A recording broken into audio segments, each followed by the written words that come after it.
Hello and welcome to the next edition of the BriefingsDirect Voice of the Customer podcast series.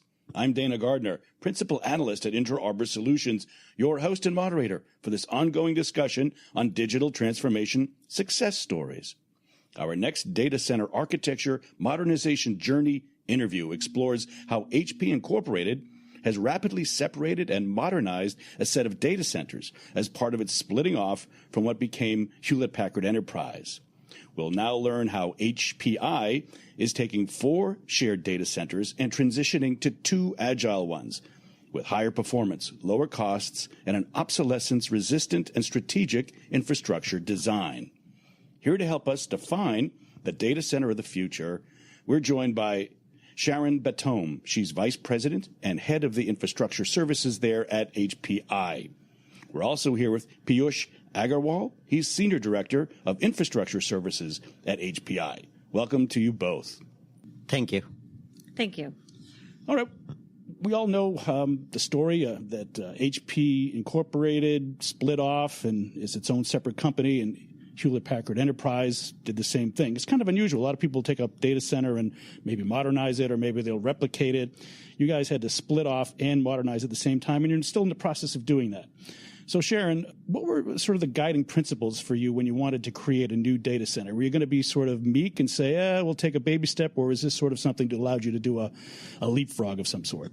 When the split happened, they had to make a lot of decisions around, speed and agility to get the split done. So underlying infrastructure wasn't actually always the key decision maker for how they split. So we ended up on basically shared infrastructure in 4 data centers, which then ended up being shared as Hewlett Packard split off Micro Focus and DXC, and we ended up in a situation with 4 data centers with shared infrastructure with 4 companies. So as you can imagine, we had an imperative of our own now that we are a new separate company, and HPI is very aggressive and wants to be very fast and agile. And so we really needed to continue and finish really what was a separation of the infrastructure. Mm-hmm. Is it fair to say, Piyush, that this was a unprecedented type of affair when it comes to something at that scale and that complexity? Yeah, that is true. If you look at what some of the other organizations and companies have done, there are $5 billion company, $10 billion company, which has undertaken this data center transformation. But HP as a joint company was a $100 billion company. So separating the data center for a $100 billion company is a huge effort. And yes, companies have done in the past, but the amount of time they have taken to do it versus the amount of time we are thinking that it will take us for do the separation is totally unthinkable. And we are just going on that journey right now. What perhaps is new now in 2018 that allows you to really aggressively go at something like this with this level of complexity that really wasn't available a few years ago? So I'm thinking about systems, process, design principles. What is it that's come to your rescue, if I could be so bold, to help you do this? Because it seems to me that a few years ago this would have been almost impossible. Yeah, so I'll catch it on a couple things. One, the drivers for us, as I mentioned, partially separation, but really we did want to become independent. We wanted to eliminate, there was a lot of technical debt still in the environment, and we wanted to truly transform our services so that it's much more about the experience and not just the technology. So we embarked with Hewlett Packard Enterprise, basically predominantly only on their gear, and architected the new data center. And I think the newer technologies, whether it be 3PAR, Synergy, some of the other hardware that we're introducing are allowing us to take what is about 800 applications and 22,000 operating systems and migrate those. So it's just a huge undertaking. So I think a lot of the new technology in the hardware, we are having to transform our own processes and services to go along with that. Piyush, what have you perhaps learned in terms of the underlying architecture? One of my favorite sayings is that architecture is destiny. If you pick the right one, many other things fall into place. What have you done on an architecture level that's changed, that's perhaps allowed this to go more smoothly that others might look to? I'm thinking of, N-tier versus client server. We're at a new era now. it's more of a philosophy than just an architecture, in my view. And it kind of goes into the previous question you asked, why now and why it is simple now. Just after separation, I think there was a philosophy around go public cloud as a philosophy. Everybody thought that we will save a lot of money by just going to public cloud. But in those 2 or 3 years, we realized that cost of ownership in a public cloud, if the applications are not architected for public cloud, we are not going to save much. So based on that epiphany was there that, hey, is it the right time to look at our enterprise data center and architect it in such a way that it provides a cloud-like functionality and is still able to have our flexibility in terms of how much we are able to pay from a data center perspective. So having the synergy as a composable infrastructure really helps with that thought process. Obviously, we are still, and if you look at last 3 years, the software-defined architecture is playing a major role. So now where the application is hosted is less of a concern because the software-defined architecture and best fit model, we may be able to move the workload around. All right, Sharon, let's get a sense of where you are on this journey and tell us where the newer data centers are located, because you're a global company and location matters. Yeah, so we are actually going from 4 data centers, which were 2 in Austin and 2 in Houston, and actually down to 2, one in Houston and the other in Plano. And then employing with those 2 resiliency, redundancy, and disaster recovery. And how does that play into your global reach? Do you have other means? Maybe it's other public clouds, managed service providers, advanced technologies, and networking. How are you expanding these applications to your global workforce? Yeah, we are a global company, and I think anyone who says they're not a multi-cloud environment is certainly fooling themselves, because we basically are a multi-cloud environment. We have many, many platforms in other people's cloud, in addition to our core data centers. And we also have, obviously, our CRM, and now we are moving to our ERP going into another cloud. So it's a multi-cloud environment, and managing that and, changing operations to be able to support that. That's one of the things we are doing with this transformation is how do we support these cloud environments? We have partners along with us. We are using managed service providers. We are very much outsourced. And so it's a journey with them also on learning how to have them support all these multi-clouds. You mentioned management as being so important. Piyush, when it comes to some of the newer management capabilities, we're hearing about OneSphere, and we're seeing the importance of monitoring and measuring as you go. What have you learned along the journey so far about the management component of this? And I think maybe one view to OneSphere as a continuum might play a role. For me, I think it's difficult to get into the technology one view versus one sphere, but the predictive analytics which every support provider is providing as a way of supporting us is a remarkably different than what we had seen in last 5 years. When we were going through this RFP process for managed service provider for our new data center transformation and new data center services, every provider was showing us the software and intelligence into how the tickets can be closed even before tickets are generated. So that's a huge leap from what we saw 4 or 5 years ago. 4 or 5 years ago, the cost play was low-cost location, the employees 70 to 80% from low-cost services provider. But the automation and intelligence into the ticketing system is a way to move forward. And that's what will drive the service efficiencies and cost reduction in that space. Mm-hmm. Of course, the economics of this is also key. So Sharon, how are you able to perhaps do more with less? Is that really a cliche, or are you in the process of getting so efficient, modern, that you can gain things like disaster recovery and mirroring of data centers at a lower cost, but with the higher potentiality of business continuity? How does it work on the economics? Well, this is actually a great success story for us. We, in the new data center transformation and the services transformation RFP that Piyush was mentioning, we actually are getting a $50 million a year savings every year over the 5 years. And that's allowed us, obviously, to take some of that and reinvest in other areas. So, yeah, it's been a great success story. With that, we are transforming a lot of the services. So it's not just the data center, it's really how our user base will experience interacting with IT as we move to more of these, management platforms also with this transformation. And of course, you want your performance and your requirements met for your end users, but it's also important to keep your IT operations people engaged. Is there anything about the way things have gone that you've been able to go to your IT internal people, and instead of them maybe feeling a little bit overwhelmed or a lot overwhelmed, recognizing that there are the means to do this? Is there been an opportunity to bring your IT operations people more into a go-getter kind of a mode for this? When we talk about IT services, there is always a pendulum. If you go back 15 or 20 years ago, there used to be articles about Solitron has moved all of their IT $1 billion deal with IBM. All the employees will be rebadged. And if you go in 2000, 2001, there were so many of those kind of deals. And within 1 to 2 years, people realized that how difficult it was. And what was necessary for the success of the businesses was not just the whole IT outsourcing, but keeping the critical talent to manage the business expectation and manage the services provider. Where we are now with HPI, I think over a period of last 3 years, when we talk about learning, one of the key learnings for us was how to work in a managed services environment.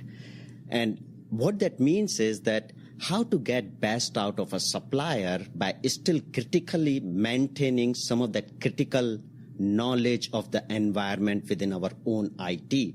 What it helps us with is that our own employee can run this IT tomorrow with some other service provider. So it maintains the healthy mix of a relationship between a supplier and our employee. So we haven't gone too far right or too far left in terms of how the IT should be run from our service provider perspective. So with this transformation, that thought process is again reinforced. What we realized is when we started this transformation process, we didn't have critical mass to run our IT services internally. Over a period of last 1.5 years, we have gained that mass back. So from an HP IT operations team's perspective, it is the generating that confidence back versus having this victim mentality of, oh, it's a supplier and supplier are going to do it, versus having that accountability and confidence to deliver on that accountability within our own IT employees. And they are the one driving our supplier to do the transformation and to do the operations afterwards. All right. Another facet of IT operations is in the deployment and the migration and the speed. We've also seen an increase in automation, orchestration, some very powerful tools, many of them data-driven. So how have automation techniques helped you in this process? So DevOps, we talk about, so I will go about this in two ways. One is obviously the overall infrastructure orchestration and agility to provision. All the tools and technologies, HPI being the previous HPE company, we always had the latest and greatest of those tools, whether those were even available for industry or not. We were a testing ground for those tools. So we always relied on automated way of provisioning, a quick provisioning. So if I look at that from a transformation perspective, we will continue to use those orchestration and provisioning, whether you call it a CSA or SA for cloud provisioning, the CSA. So our internal cloud is heavily relying on CSA. For other technologies, we rely on server automation. For all the Linux and Unix platform, we rely on Ignite. So we always have that mix of quick provisioning. But at the same time, if you look at the businesses and application, we continue to encourage our application to encompass these infrastructure technologies in their DevOps model. We are not there yet. I think we are still in terms of how HPI is viewed as a HPI IT is viewed. I don't think we are in a truly DevOps mode where application tier integrating with infrastructure tier to provide a true DevOps model. We are not there yet, but I think we are looking at it in the next 1 to 2 years. All right. Another thing that I've seen with other organizations as they modernize their data centers is they take that as an opportunity to break out applications and data. 800 applications is many different data sources. Is there a rationalization process for your data that you've been able to look to and think about, particularly also for resiliency in terms of backup and recovery and disaster recovery? What's the underlying data transformation story that's sort of a subset of the modernization of the data center story? When we talk about transformation, if you look at our CIOs, he was one of the considered most transformative CIO in 2015 or 16. There is a Forbes article on it. As part of 2015 separation, we undertook a couple of transformation journey. And obviously the data center transformation was one, but the other one was the application transformation. And I think Sharon mentioned that for our CRM application, we moved to Microsoft Dynamics. We are consolidating our ERP.